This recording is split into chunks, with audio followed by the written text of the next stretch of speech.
This podcast is brought to you by Carvana. Carvana makes car selling fast and easy from start to finish. Enter your license plate or VIN and get a real offer in seconds, down to the penny. If you accept, Carvana will come pick up your car from your driveway. Or you can drop it off at one of our car vending machines. Either way, you get paid instantly. It's fast, transparent, and 100% online. Car selling that saves your time. That's Carvana. Carvana. Pickup fees may apply. Breathe deep. Imagine your legs more limber in Duluth Trading Double Flex Denim. Envision euphorically squatting for that can of suds, bending for your toolbox in a state of bliss, lunging for your laser level on a whole new level. Relax and allow the flex to fill you with ability. Find your inner flex in Double Flex Denim only at Duluth Trading.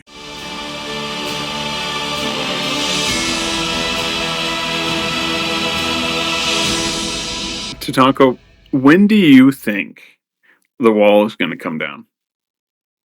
I've been doing the math, and they've changed the numbers. I don't know if you noticed they changed the numbers. Yes, I saw the Foxes posted something. Gina posted they reduced the difficulty because people were crying.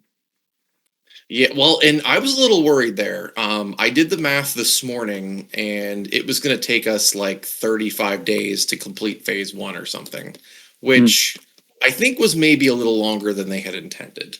Yeah. So perhaps it's for the best that they made some adjustments. But back to your original question, who do I think is going to be first?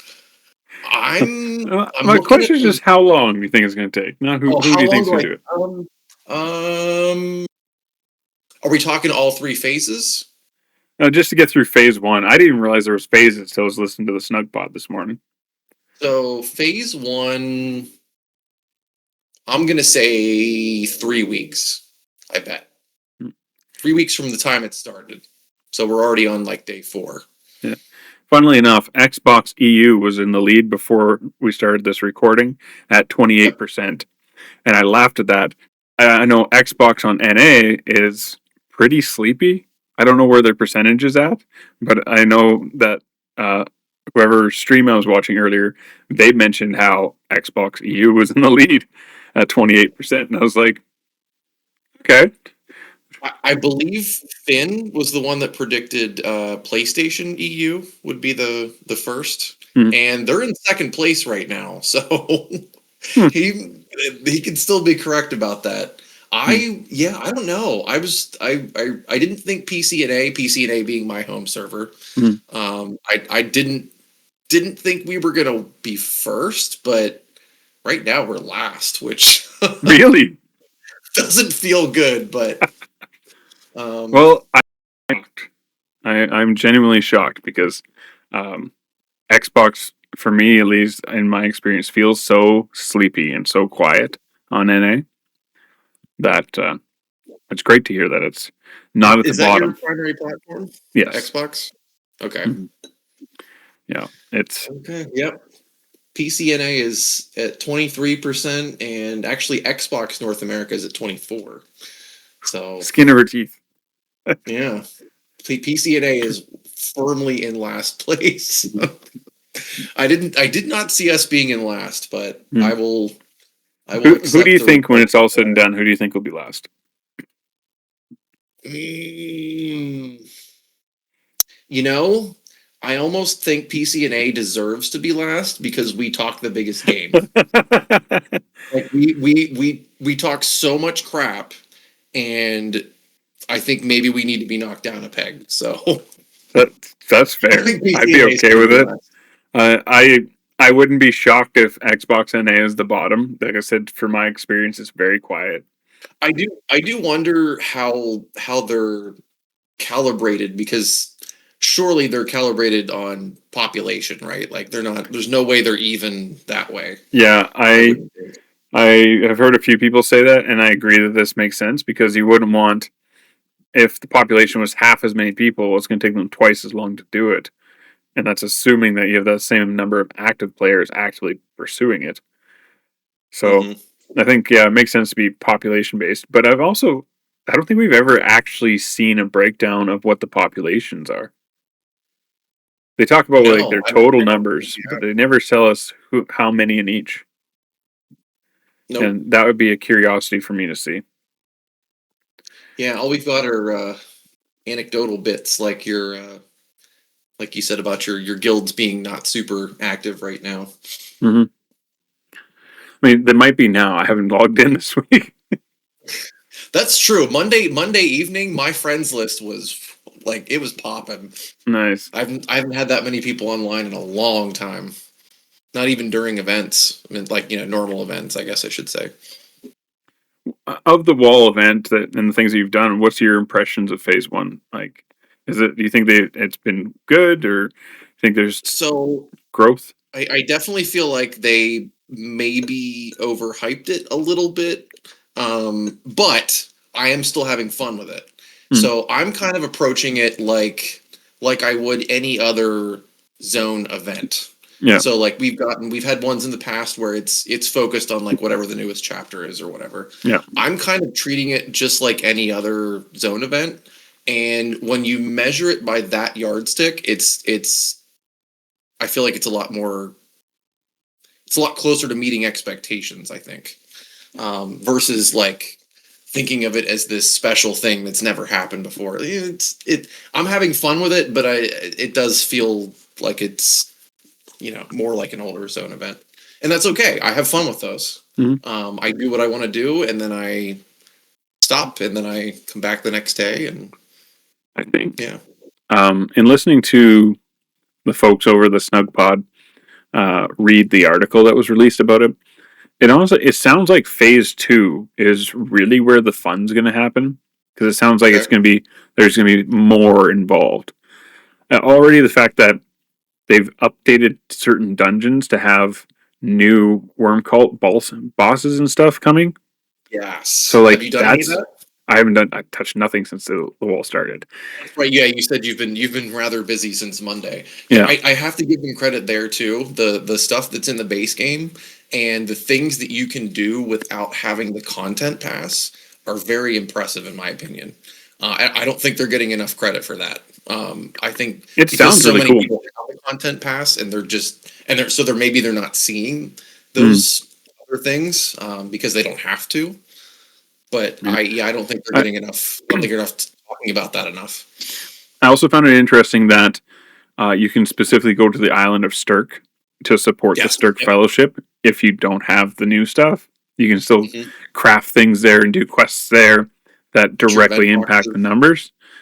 Yep. And like from a outwardly perspective view, like I feel like the balance that they've come up with for making sure that everyone can still be involved in this sounds like they did a really good job of coming up with different things to do. And realistically, this seems realistic. Any kind of war front, not everyone's going to the front lines. Not everyone can, not everyone will.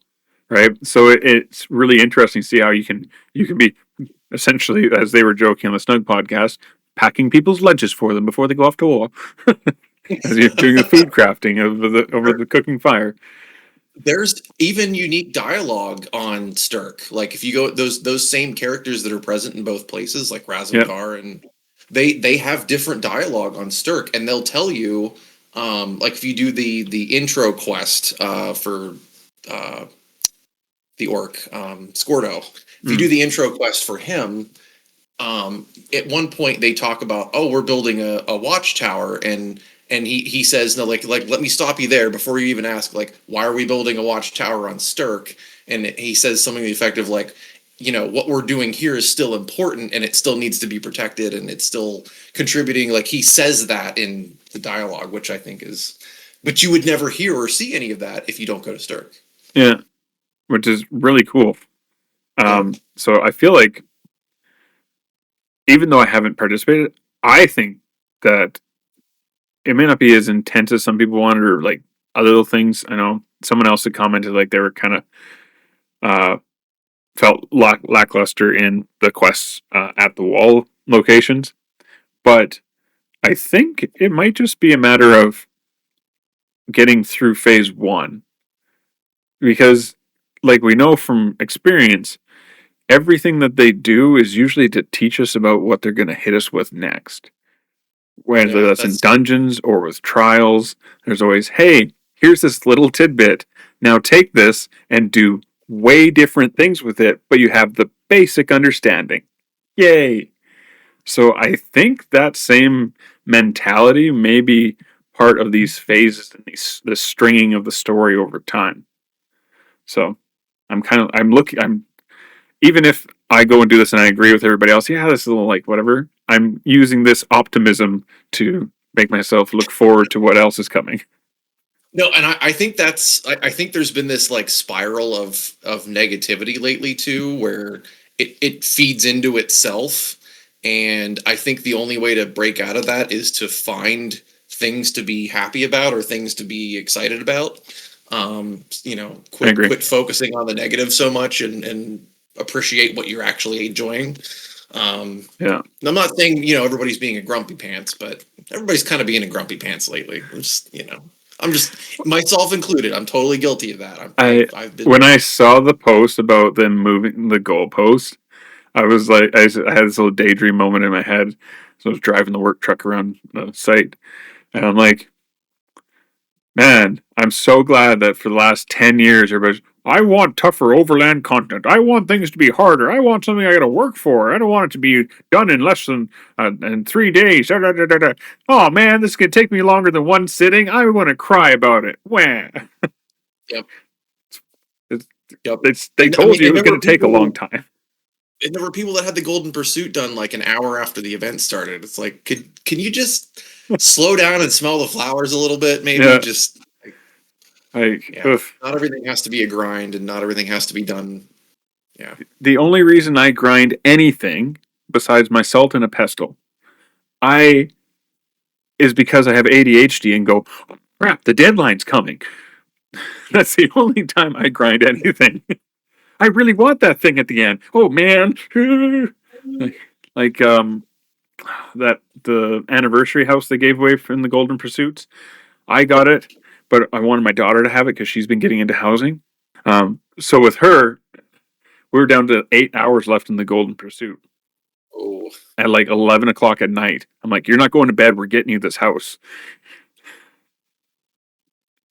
Because I wasn't going to get her up extra early in the morning and hope we got it in a couple hours, right? You never know what's going to happen with maintenance or something like that too. Yeah. So thanks for coming on the show. I really appreciate having you on. Thank you for having me.